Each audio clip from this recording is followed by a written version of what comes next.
प्रेम से बोले लखन सिया रामचंद्र की जय। देखा भरत विशाल यति निश्चर मन अनुमान, बिनु परसायक मार्यो चाप श्रवण लगतार।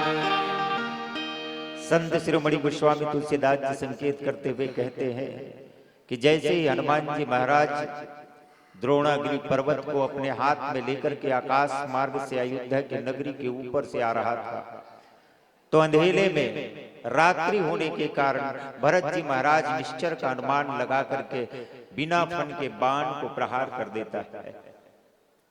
अनुमान लगाना मतलब मन में संदेह, संशय। जब आप सत्य को पूरी तरह से न जान पाओ, आपके मन में संशय हो, तब जो काम आप करते हो वो अनुमान लगा करके करते हो, क्योंकि अनुमान ही है। आप सत्य को जानते नहीं हो, पता नहीं ये निश्चर है भी नहीं है, इस भाव को लेकर के अनुमान मात्र। अनुमान क्यों लगाया भरत जी महाराज ने? क्योंकि निशाचर मतलब निशाचर है, जो रात्रि में चला करते हैं वो निशाचर है। रात्रि में चले और वो भी आकाश मार्ग से होते हुए, ये विलक्षण है।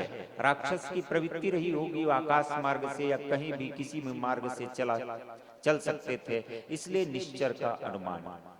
और वो भी विशाल का है, पर्वताकार। स्वयं हनुमान जी महाराज अपने शरीर को बनाए होंगे तभी जाकर के उस पर्वत से भी कई गुना अपने शरीर को जैसे ही बनाए होंगे तभी जाकर के उस पर्वत को उखाड़ने में वो सक्षम हुआ होगा।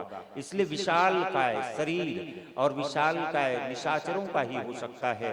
इसलिए भरत जी ने अनुमान लगाया कि निश्चित रूप से निशाचर है। बिना फन के बाण, जिसमें किसी प्रकार का कोई फल ना हो। और कहने का अर्थ ये है, मानो भरत जी ने राम जी के चरणों में अपनी प्रीति को अर्पित करते हुए कहा कि प्रभु, अब मेरा इसमें कोई फल नहीं है। मैं जो बाण चलाऊं इसमें मैं फल की आशा नहीं करता हूं, बल्कि फल तो आपके ऊपर छोड़ता हूं, इसलिए बिना फल के बाण। और दूसरी बात और कहे कि महाराज दशरथ एक बार श्रवण के समक्ष शब्द भेदी बाण का प्रयोग किया था, जिसके कारण श्रवण को मृत्यु की प्राप्ति हुई थी। और शायद इसी कारण चर्चा की होगी अम्बा कौशल्या के समक्ष और अन्य सभी बेटों के समक्ष कि ये जब आपके मन में किसी प्रकार का संदेह हो, संशय हो, तो बाण का प्रयोग मत करना, बल्कि बाण चलाना किसी की सुरक्षा के लिए, लेकिन आपका भी हित हो और सामने वाला का भी अनहित न हो पाए, या पूर्ण रूप से वो मृत्यु को प्राप्त न कर पाए। इसलिए बिना फन के बाण का ही प्रयोग करना। शायद इसलिए भरत जी महाराज बिना फन के बाणों को का ही प्रयोग करते हैं। किसी ने कहा कि जैसे ही भगवान भरत जी महाराज बिना फन के बाण को मारते हैं, हनुमान जी नीचे मूर्छित हो जाता है। मूर्छित पर्यो मूर्छ महिलागत सायक सुमिरत राम राम रघुनायक। मूर्छित हो गए हनुमान जी महाराज। किसी ने कहा कि हनुमान जी जब मूर्छित हुए होंगे तो अयोध्या की नगरी में पर्वत तो गिरा होगा, लेकिन यही तो प्रमाण है। भगवान श्री रामचंद्र जी मानो कहना चाह रहे थे, हनुमान जी को शिक्षा देना चाह रहे थे, यदि तुम अयोध्या की नगरी के ऊपर से होकर के जाते हो तो एक बार मेरी धरती को प्रणाम करके जाना अनिवार्य है। अयोध्या के धाम प्रणम्य है, और यदि कोई इसे बिना प्रणाम करके निकले, ये संभव नहीं। वो भी राम भक्त होकर के बिना प्रणाम करके निकले, ये संभव नहीं। इसलिए ये प्रणाम करने के लिए इनकी महिमा, अयोध्या के धाम की महिमा क्या है, इसको बताने के लिए हनुमान जी को शायद नीचे गिराने का प्रयास। ये प्रभाव किसका है? बोले ये तो राम जी का ही प्रभाव है। तुम अपने बल का प्रभाव दिखा करके पर्वत को लाने का प्रयास कर रहे थे हनुमान जी, लेकिन अयोध्या की भूमि में एक ऐसा बलशाली पुरुष विद्यमान है जो केवल और केवल अपनी बाणों के माध्यम से ही, अधर में ही अपने बाणों के माध्यम से तुम्हें मूर्छित कर सकता है और पर्वत को भी अधर बिना सहारे से ऊपर उठा सकता है। जैसे मूर्छित हुआ हनुमान जी महाराज हवा में तैरता हुआ ये पर्वत दिखाई देता है, ऐसे संतों का मत है। प्रभाव राम जी के कृपा का, या यूं कहे ये बल भरत की वो पूजा की, राम जी के चरणों में रति का ये प्रभाव, भरत का प्रभाव, जिनके कारण ये पर्वत, द्रोणागिरि पर्वत ऊपर पड़ा हुआ है। जैसे ही मूर्छा को पाए, मूर्छित होकर के नीचे गिरे, हनुमान जी से के मुख से क्या निकला? बोले सुमिरत राम राम रघुनायक। राम जी के नाम का स्मरण किया, और जैसे ही स्मरण राम जी के नाम को भरत जी महाराज सुनते हैं, सुनी प्रिय बचन भरत उठि धाये, कपि समीप अति आतुर आए, और तुरंत भरत जी महाराज तुरंत उसके पास आए और आकर के अपने आप को कोसने लगे। मुख मलिन मन भयो दुखारी, कहत बचन भरि लोचन बारी, जे विधि राम विमुख मोहि किन्हा।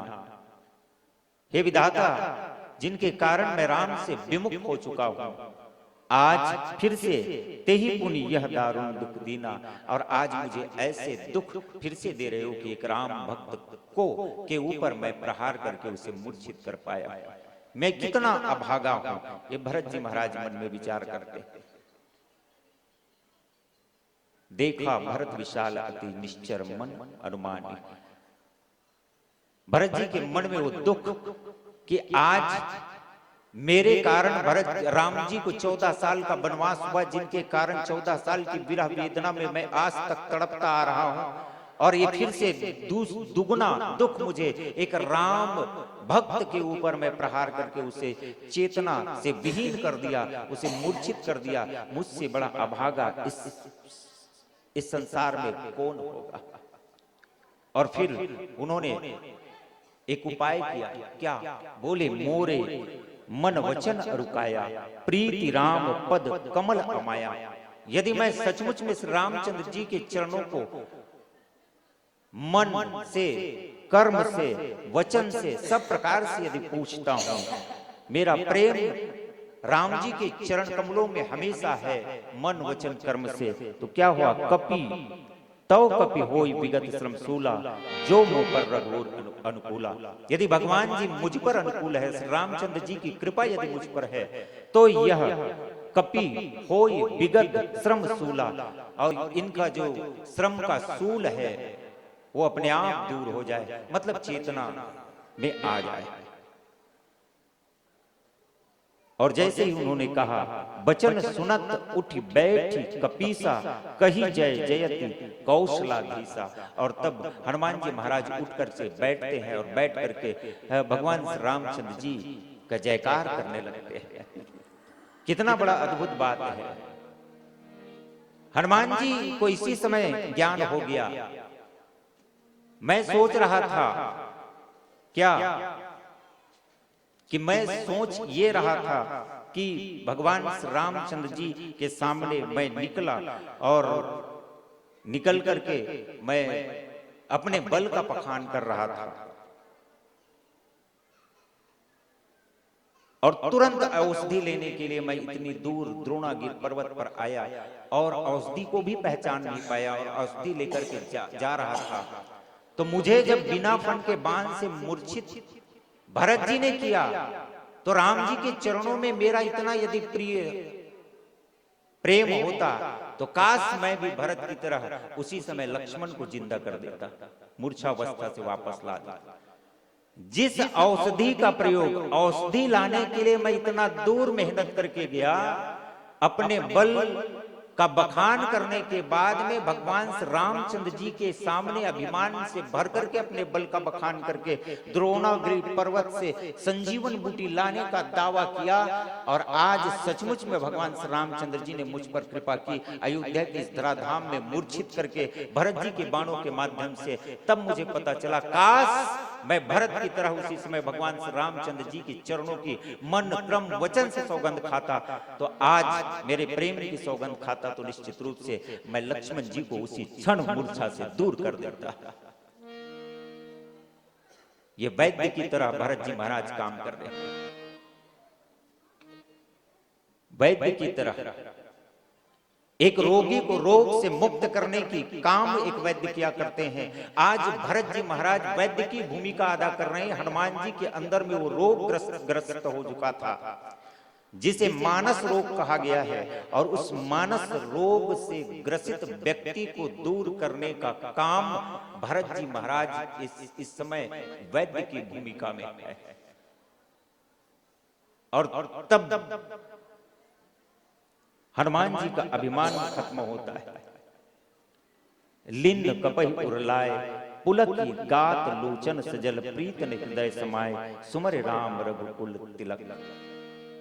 और भरत जी महाराज श्री रामचंद्र जी के बारे में पूछते हैं। उन्होंने पूर्ण रूप से बताया कि लखनलाल जी मूर्छित पड़े हुए हैं, भगवान रामचंद्र जी उनके विरह में व्याकुल है, और मैं संजीवन बूटनी लेने के लिए यहां आया था। सब कुछ संक्षेप में बताते हैं। और तब भरत जी महाराज कहने लगते हैं कि भैया एक काम करो। क्या? बोले चढ़ी मम सायक शैल समेता पठुआ तो ही जग कृपा निकेता। और तब मुनि कपि सुनि कपि मन उपजा अभिमाना मोरे भार चले किमि बाना। और तब उसको फिर से थोड़ा अभिमान हुआ कि मेरे भार को आपका बाण कैसे सहन करेंगे। और तब सहसा वो पर्वत के ऊपर उनकी नजर जाती है, तो समझ जाते हैं कि नहीं नहीं, अब उन्होंने कहा राम प्रताप विचारी बहोरी बंद चरण बोले कर जोरी।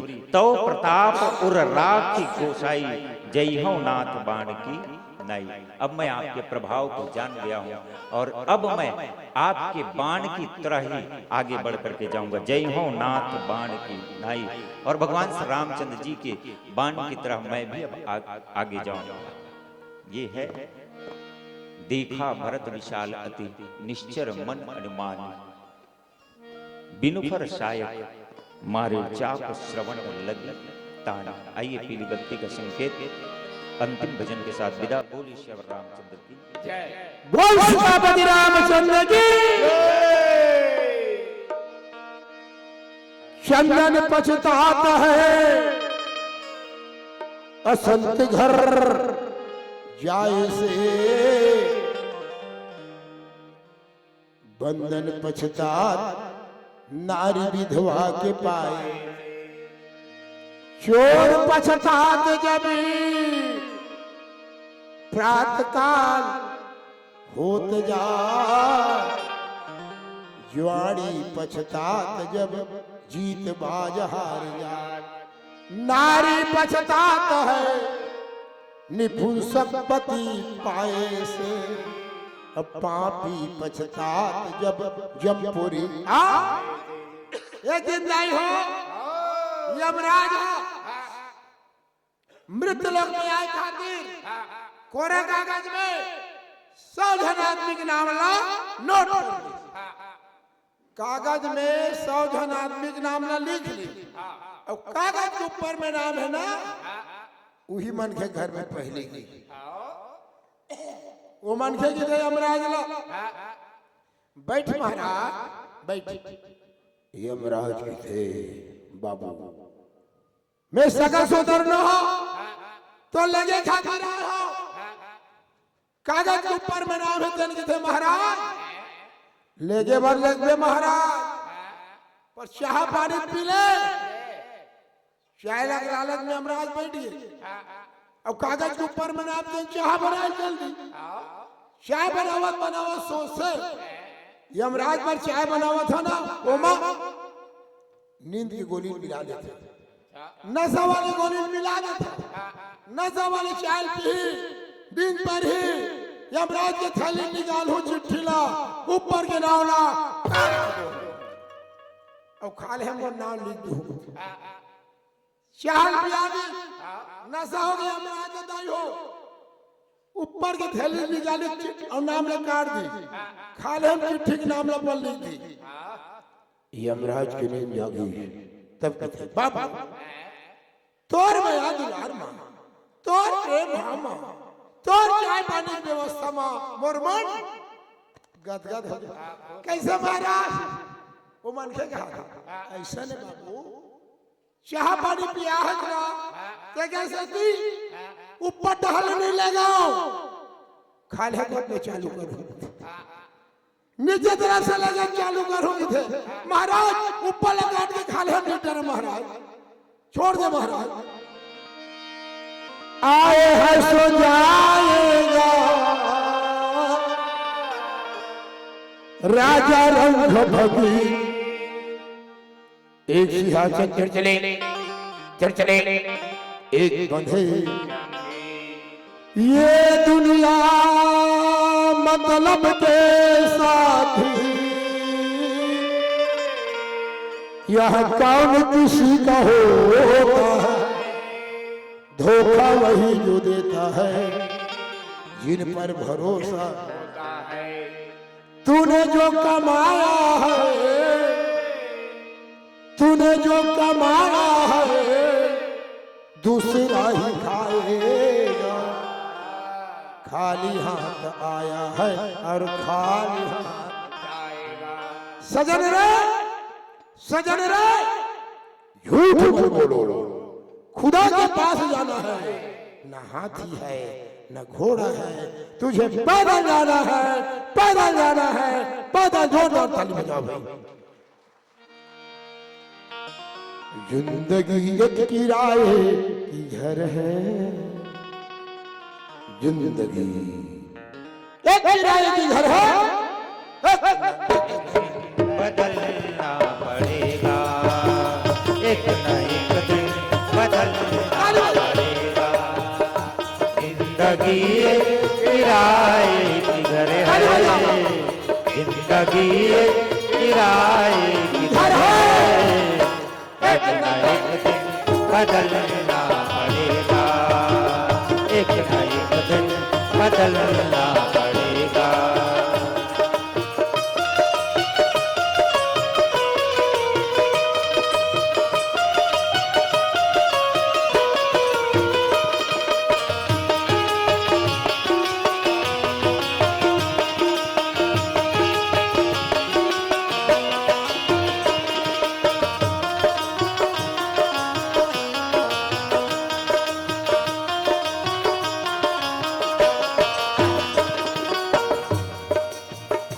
जिंदगी किराए घर है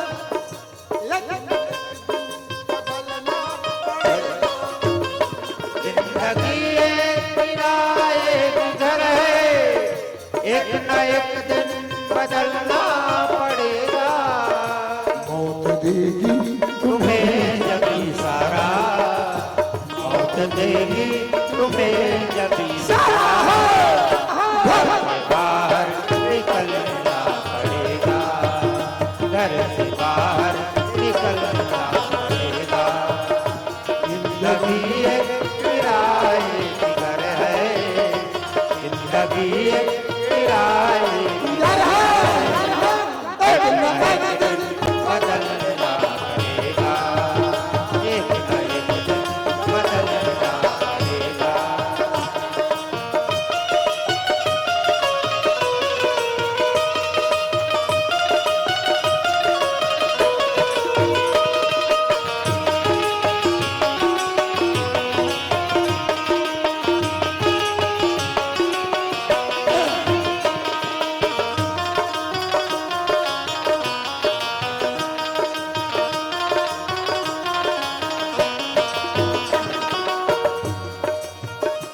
पाँव थक जाएगी चलते चलते सम्मा बुझ जाएगी जलते पाँव थक जाएगी चलते चलते समा बुझ जाएगी चलते चलते पाँव थक जाएगी चलते चलते सम्मा बुझ जाएगी जलते चलते पाँव थक जाएगी चलते चलते समा बुझ जाएगी चलते चलते पाँव थक जाएगी चलते चलते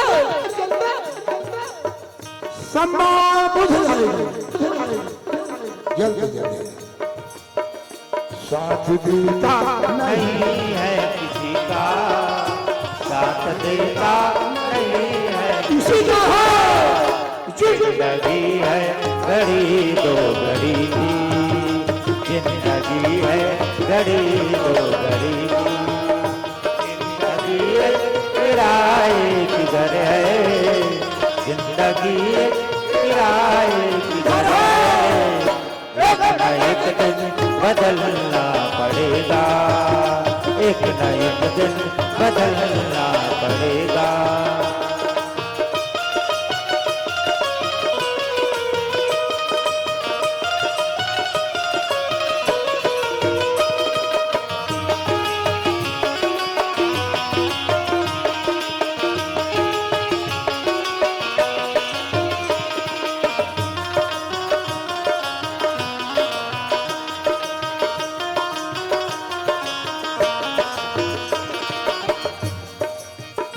ये जवानी है पल भर की सपना, ढूंढ ले सच्चा साथी तू अपना। ये जवानी है पल भर की सपना, ढूंढ ले सच्चा साथी तू अपना। साथी बनाना है राम नाम मन दीप धर्म, जी हृदय द्वार तुलसी भी दरबार हूँ, जो चाह तुझ जाए। राम नाम के लेते ही सकल पाप कट जाए, जैसे रवि के उदय से अंधकार मिट जाए। ये जवानी है पल भर, ढूंढ ले सच्चा साथी अपना। ये जवानी है पल भर की सपना, ढूंढ ले सच्चा साथी तू अपना। अगर जवानी तेरी है जवानी तेरी जल गई तो उम्र भर हाथ मलना पड़ेगा, उम्र भर हाथ मलना पड़ेगा। जिंदगी एक किराए की घर है, जिंदगी एक किराए की घर है। एक न एक दिन बदलना पड़ेगा, एक न एक दिन बदलना पड़ेगा, एक न एक दिन बदलना पड़ेगा, एक न एक दिन बदलना पड़ेगा, एक न एक दिन बदलना पड़ेगा। बोलिए लखन श्री रामचंद्र की जय। भैया जी सबको ने एक ठन गीत और सुनबो कथे कैसे कर भैया जी देख कत तक देखा भाई, कत हमारे बोले गुरु जी कहना है कि बेटे मास्टर आओ कुछ सुना दे, तो मोर मोर रात भर सुनाए थे। पसीना आगे पूरा देखा भाई, आज गुरु जी की बात नहीं मानो तो तीनों मंथ के पेमेंट है करे। हाँ गरीब कहे धनमान सुखी, धनमान कहे सुख राजा को भारी है, राजा कहे महाराजा सुखी, महाराजा कहे सुख इंद्र इंद्र कहे सुख शंकर जी को, शंकर कहे सुख विष्णु को भारी है, तुलसीदास विचार की कहे राम के नाम सदाए सुखारी है। सज धज के जिस दिन मौत दी,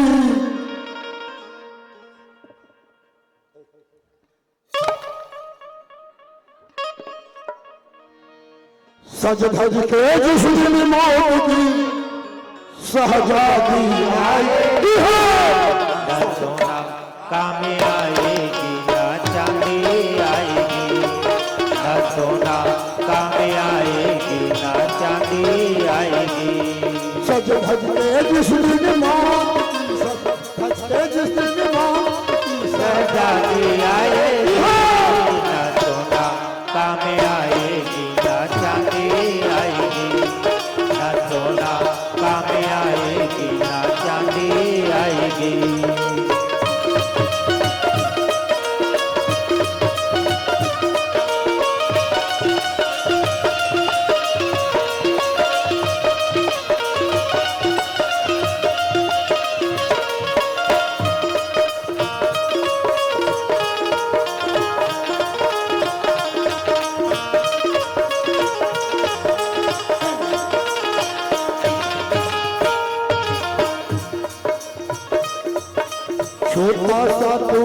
कितना बड़ा अरमान है तेरे, छोटा सा तो कितना बड़ा अरमान है तेरे, छोटा सा तो कितना बड़ा अरमान है, छोटा सा तो कितना बड़ा अरमान है तेरे, मिट्टी की ये सोने का सामान है, मिट्टी की ये सोने का सामान है तेरे, मिट्टी की ये काया, मिट्टी की ये काया, मिट्टी में समाएगी हो।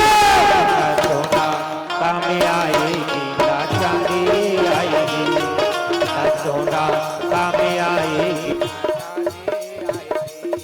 सज धज के जिस दिन मौत दी शहजादी आएगी हो, ना सोना काम आएगी ना चांदी, ना सोना काम आएगी ना चांदी आएगी। सज धज के जिस दिन मौत दी सज के जिस दिन मौत शहजादी आएगी हो, ना सोना काम आएगी ना चांदी आएगी, ना सोना काम आएगी ना चांदी आएगी, न ना सोना काम आएगी ना चांदी आएगी, ना सोना काम आएगी ना चांदी आएगी।